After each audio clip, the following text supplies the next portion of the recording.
حضرت علی رضی اللہ تعالیٰ عنہ نے فرمایا، ہر عورت کو یہ 5 حق ضرور دو، پھر تمہارا گھر جنت نہ بنے تو پھر کہنا۔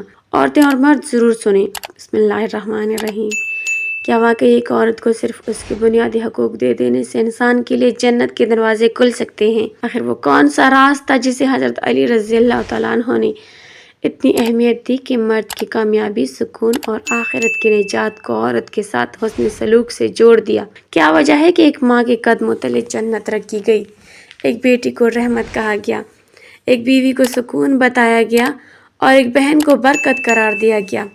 اور وہ کون سا عمل ہے جو گھر کو جہنم کا نمونہ بھی بنا سکتا ہے اور جنت کا باغ بھی؟ ناظرین، ذرا تصور کیجیے ایک ایسا گھر جہاں عورت کی آنکھوں میں آنسو ہوں، دل میں خوف ہو، زبان خاموش ہو مگر دل زخمی ہو۔ ایسا گھر کبھی سکون نہیں پا سکتا، کیونکہ عورت صرف ایک انسان نہیں بلکہ پورے خاندان کی بنیاد ہوتی ہے۔ اگر بنیاد مضبوط ہو تو گھر مضبوط رہتا ہے، اور اگر بنیاد کو ہی توڑ دیا جائے تو محل بھی کھنڈر بن جاتا ہے۔ یہی وجہ ہے کہ اسلام نے عورت کو وہ مقام دیا جو دنیا کا کوئی مذہب نہ دے سکا۔ اسلام آنے سے پہلے عرب میں بیٹیوں کو زندہ دفن کیا جاتا تھا، عورت کو مال سمجھا جاتا تھا، اس کی کوئی عزت نہ تھی۔ مگر جب اللہ تعالیٰ نے اپنے محبوب حضرت محمد صلی اللہ علیہ وسلم کو دنیا میں بھیجا تو سب سے پہلے عورت کی عزت بحال کی گئی۔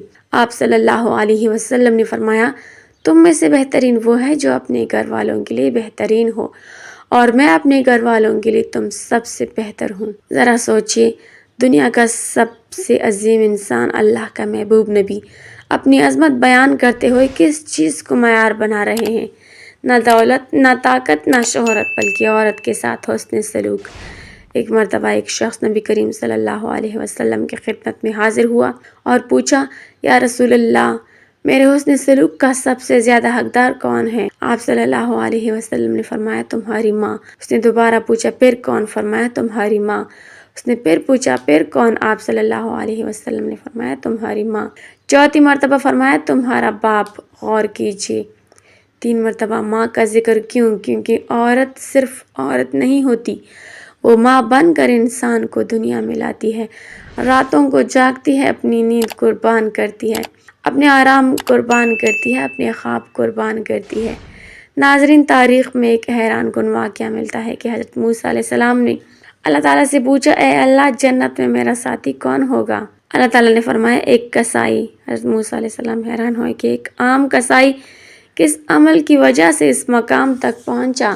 جب آپ اس کے گھر گئے تو دیکھا کہ وہ اپنی بوڑھی ماں کی بے حد خدمت کرتا ہے، اسے اپنے ہاتھوں سے کھانا کھلاتا ہے، اسے اٹھاتا بٹھاتا ہے، اور جب ماں دعا دیتی تو کہتی، اے اللہ، میرے بیٹے کو جنت میں موسیٰ علیہ السلام کا ساتھی بنا دے۔ یہ ہے عورت کی خدمت کا مقام۔ اسی طرح حضرت حاجرہ علیہ السلام کی قربانی آج بھی قیامت تک یاد رکھی جائے گی۔ صفا اور مروہ کے درمیان دوڑنا صرف ایک عبادت نہیں بلکہ ایک ماں کی محبت کی یادگار ہے۔ ایک عورت اپنے بچے کے لیے پانی ڈھونڈ رہی تھی، اللہ کو اس عورت کی ادا اتنی پسند آئی کہ قیامت تک آنے والے مسلمان اس عمل کو عبادت کے طور پر ادا کریں گے۔ پھر ذرا حضرت خدیجہ رضی اللہ تعالیٰ عنہ کو یاد کیجیے، جب پوری دنیا نے نبی کریم صلی اللہ علیہ وسلم کو جھٹلایا تو ایک عورت تھی جس نے سب سے پہلے یقین کیا۔ جب سب نے ساتھ جوڑا تو ایک عورت تھی جس نے اپنا سب کچھ قربان کر دیا، یہاں تک کہ اللہ تعالیٰ نے جبرائیل علیہ السلام کے ذریعے سلام بھیجا۔ سوچئے، جس عورت کو اللہ سلام بھیجے اس کی شان کیا ہوگی۔ اور پھر حضرت فاطمہ رضی اللہ تعالیٰ عنہ، جن کے بارے میں نبی کریم صلی اللہ علیہ وسلم نے فرمایا، فاطمہ میرے جگر کا ٹکڑا ہے، جس نے اسے تکلیف دی اس نے مجھے تکلیف دی۔ یہ وہ تعلیمات ہیں جنہوں نے عورت کو عزت دی، احترام دیا، محبت دی۔ افسوس، آج وہی امت عورت کو بوجھ سمجھنے لگی، اس کے جذبات کو نظر انداز کرنے لگی، اس کی قربانیوں کو معمولی سمجھنے لگی۔ کتنے ہی گھر ایسے ہیں جہاں عورت ساری زندگی خدمت کرتی ہے مگر بدلے میں عزت کے 2 لفظ بھی نہیں ملتے۔ یاد رکھو، عورت کے آنسو کبھی رائگاں نہیں جاتے۔ ایک مظلوم عورت کی آہ عرش کو ہلا دیتی ہے۔ نبی کریم صلی اللہ علیہ وسلم نے فرمایا، عورتوں کے معاملے میں اللہ سے ڈرو۔ یہ صرف نصیحت نہیں بلکہ قیامت کے دن پوچھا جانے والا سوال ہے۔ ایک شوہر اگر اپنی بیوی کو صرف روٹی کپڑا دے دے مگر عزت نہ دے تو وہ ناکام ہے۔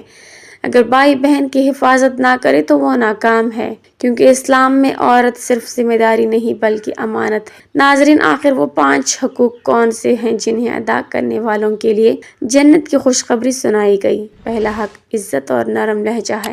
عورت کو صرف کھانا کپڑا دے دینا کافی نہیں، اسے عزت دینا، اس کی بات کو اہمیت دینا، اس کے دل کو نہ توڑنا، یہ سب اس کے بنیادی حقوق میں شامل ہیں۔ دوسرا حق خرچ اور کفالت ہے۔ اسلام نے مرد کو عورت کا محافظ بنایا ہے، اس لیے اس کی ضروریات پوری کرنا اس کی ذمہ داری ہے۔ تیسرا حق تحفظ اور وفاداری ہے۔ عورت اپنے شوہر، باپ یا بھائی کے سائے میں خود کو محفوظ سمجھتی ہے۔ اگر وہی لوگ اس کی حفاظت نہ کریں تو عورت اندر سے ٹوٹ جاتی ہے۔ چوتھا حق محبت اور وقت دینا ہے۔ عورت صرف روٹی کپڑے سے خوش نہیں ہوتی، اسے توجہ چاہیے، محبت چاہیے، احساس چاہیے۔ پانچواں اور سب سے اہم حق دینی احترام اور اچھا اخلاق ہے۔ عورت کو دین سکھانا، نماز کی تلقین کرنا، حلال و حرام سمجھانا اور خود اچھا کردار پیش کرنا مرد کی ذمہ داری ہے۔ ناظرین، یہ 5 حقوق صرف الفاظ نہیں بلکہ جنت تک پہنچنے کا راستہ ہے۔ جو مرد عورت کی عزت کرتا ہے، اللہ اس کی عزت بڑھا دیتا ہے، اور جو عورت کو رلاتا ہے، اللہ اس کے سکون کو چھین لیتا ہے۔ ذرا سوچو، اگر تمہاری ماں تم سے ناراض ہو، تمہاری بیوی دل سے دکھی ہو، تمہاری بہن بے عزت محسوس کرے یا تمہاری بیٹی خوف میں زندگی گزارے تو کیا واقعی تم کامیاب ہو؟ ہرگز نہیں۔ کامیاب وہی ہے جس کے گھر کی عورتیں اس سے راضی ہوں۔ یاد رکھو، گھر دیواری سے نہیں بلکہ عورت کی محبت، دعاؤں اور سکون سے آباد ہوتے ہیں۔ اگر عورت خوش ہو تو ٹوٹا ہوا گھر بھی جنت لگتا ہے، اور اگر عورت دکھی ہو تو محل بھی قبرستان محسوس ہوتا ہے۔ اللہ تعالیٰ ہمیں اپنی ماں کی خدمت کرنے والا، اپنی بیویوں کے ساتھ حسن سلوک کرنے والا، اپنی بہنوں کی عزت کرنے والا اور اپنی بیٹیوں کو رحمت سمجھنے والا بنا دے۔ آمین یا رب العالمین۔ ناظرین، کمنٹ باکس میں اللہ تعالیٰ کے 99 ناموں میں سے ایک نام ضرور ٹائپ کریں۔